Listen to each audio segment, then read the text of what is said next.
Yo, what's up guys? Platinum here, and today I'm going to be bringing you a $400 1080p 60 plus FPS PC. Now this isn't going to necessarily be the top of the line build that can run the newest games maxed out at full settings and get 60 FPS. But if you're willing to crank down the settings just a bit, you will be hitting that 60 FPS mark on most games. Now that we got that out of the way, let's start with the CPU at 75 bucks. We have the Intel Pentium G4560 3.5 GHz dual-core processor. Now, I featured this in the first build I did. It's a very, very inexpensive processor, but it still kicks butt. It's one of the newest budget CPUs that Intel just came out with, and even though it's a dual core, you will be able to upgrade it later when you get the money to something like an i3 or an i5 or even an i7 6700K. I didn't add a CPU cooler because the Intel Pentium does come with a stock cooler and it's not really in our budget to get one. But if you do want to invest into a CPU cooler, it will be a pretty good idea, seeing as how the newer chips that are coming out can be clocked insanely high and do take up a lot of wattage. They are getting better with that though, but it will be a good idea to invest in the CPU cooler just so you can keep the temps at a stable level. Now, on to the next item.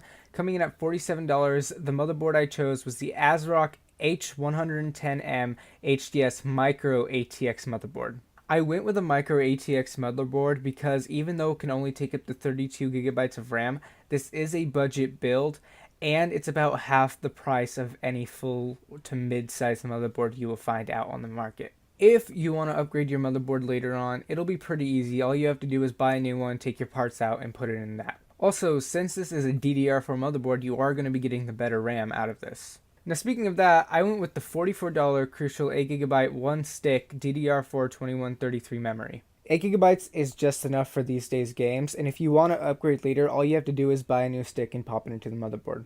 Now onto the hard drive. I went, of course, with the Western Digital Caviar Blue 1TB 7200 RPM internal hard drive. This comes in around 50 bucks, and the reason why I chose this is because 1TB is a lot of space for games and anything you need, and if you need more space, all you have to do is go and buy another one. Onto the backbone of the build, coming in at $140, I went with the MSI GeForce GTX 1050 Ti 4GB video card. The 1050 Ti is known to be one of the best budget cards for 1080p gaming. I personally have a 750 Ti and it only has 2 gigabytes of memory. It's really good at 60 FPS gaming, so I don't doubt the performance that this 1050 Ti will give you. And to power all these parts, I went with the EVGA 430W 80 Plus certified ATX power supply. This is coming in at about $42, and with a $10 mail-in rebate knocking it down to $32, this is a steal. 430 watts should be more than enough, seeing as how PC Part Picker said this build only takes about 214 watts to power. For this build, I didn't choose an operating system because you can run the free version of Windows 10 and still get the capability with gaming that you do on a bought version of Windows 10. I also didn't go with a case, seeing as how it doesn't really affect the performance, and that's a personal preference for many people. If you do want a mini ATX case or even a mid ATX case, you can find them for as low as $25 on Amazon. I will leave a link to the PC Part Picker list down in the description below. Also, if you want to see more videos like this, please like and subscribe. Comment what you like about this build and what you would have changed if you were the one to make it.